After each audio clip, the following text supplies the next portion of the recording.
The rain poured like it hadn't in years, heavy and cold, drumming on the hood of an old red SUV stuck on the side of a lonely forest road. The world was gray, drenched, and almost silent except for the sound of thunder rolling through the clouds. Somewhere in that storm, a man with tired eyes and calloused hands slowed down his beat-up pickup truck when he saw the stranded vehicle. He didn't think twice. He pulled over, stepped into the downpour, and ran toward the woman struggling to loosen a flat tire bolt that refused to turn. He had no idea that this one act of kindness would change his life forever.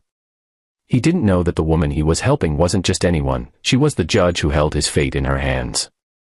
Sparkles, if you believe in kindness, second chances, and humanity, then please like, comment, share, and subscribe to our channel, Kindness Thread.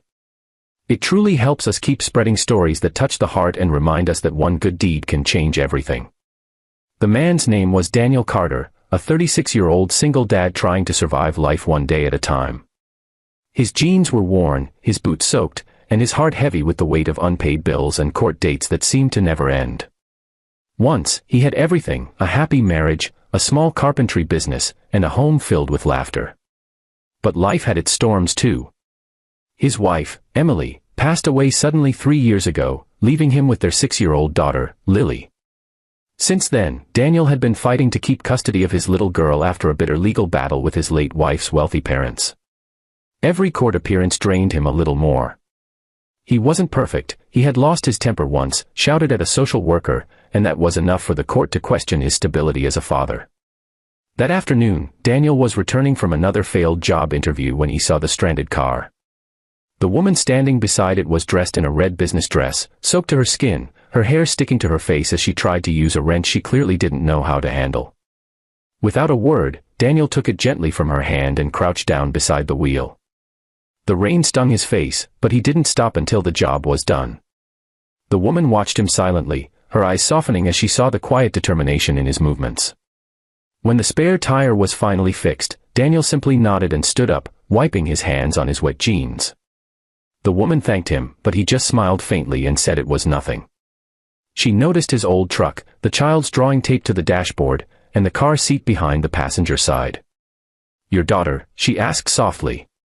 Daniel nodded with a tired smile. "Lily. She's everything I've got left." He didn't elaborate, didn't complain, didn't mention the court battles or his sleepless nights. He just walked back to his truck, ready to drive away. But the woman stopped him, insisting on giving him her business card as a token of thanks. He didn't even look at it, he just slipped it into his pocket and drove off into the rain. The next morning, Daniel stood nervously in a courtroom, holding his daughter's hand. It was the final custody hearing. He had been told this was his last chance. He prayed silently as the bailiff called for order, and the door opened. Then, his heart froze. Walking into the courtroom, wearing the same calm but piercing expression as yesterday, was the woman in the red dress, now in a black robe. Judge Rebecca Allen. For a moment, time stopped. She looked at him, recognition flashed in her eyes, but she said nothing.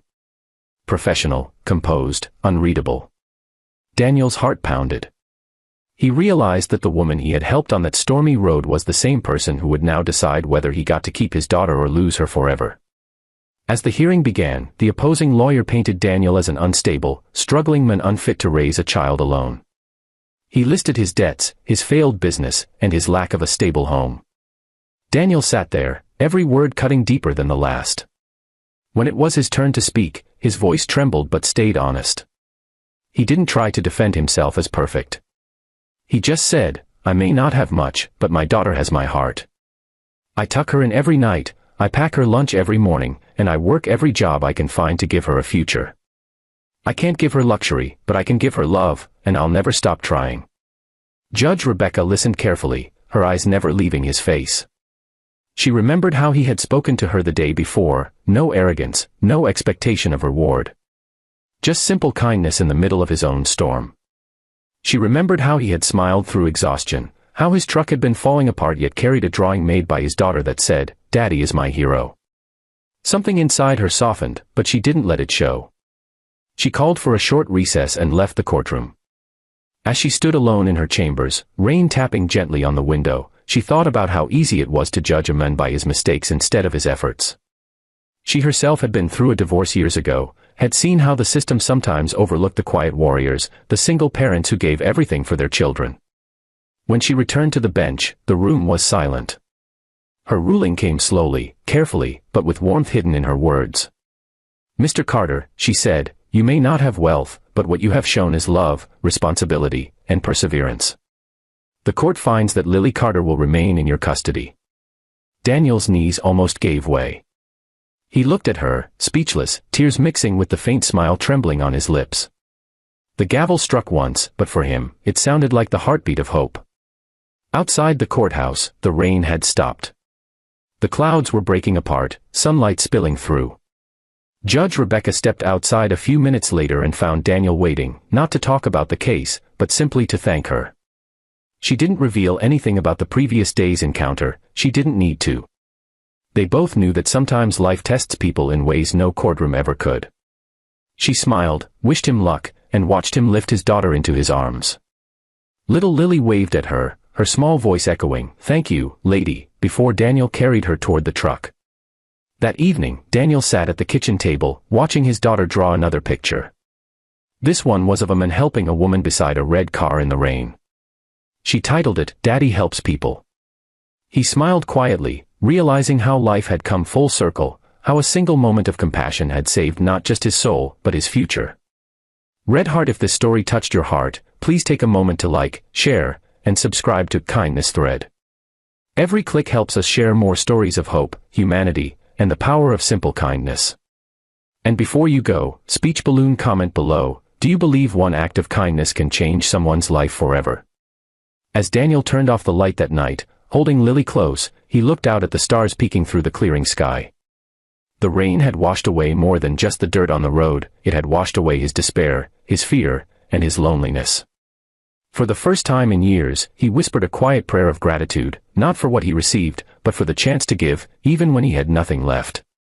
And somewhere, in her home across town, Judge Rebecca Allen smiled as she opened her briefcase. Inside, next to her case files, was the small, rain-stained card Daniel had given back to her when he refused her money. On it, in Lily's handwriting, were the words, "Daddy says kindness always comes back." The storm had passed. But the memory of that rainy day, of a stranger's selfless act, would forever remind them both that sometimes, fate doesn't need a courtroom to deliver justice. It only needs a little kindness. Bueno, basta. Una horita de IRL, terminamos con Huasca en la cara y yo me voy a ir a jugar el GTA. Después. No dijiste, no tendrías que haber dicho así, sonó muy alevoso. Sí, terminamos así con, Terminamos con Huasca en la cara. Terminamos con mucha Huasca en la cara, siendo putitas muy ad honorem. muy mala elección de palabras, boludo. No es una mala elección. No fue adrede, pero fue a mí me gusta. Terminamos. Voy a poner eso en mi biografía, boludo. Putito ad honorem voy a poner.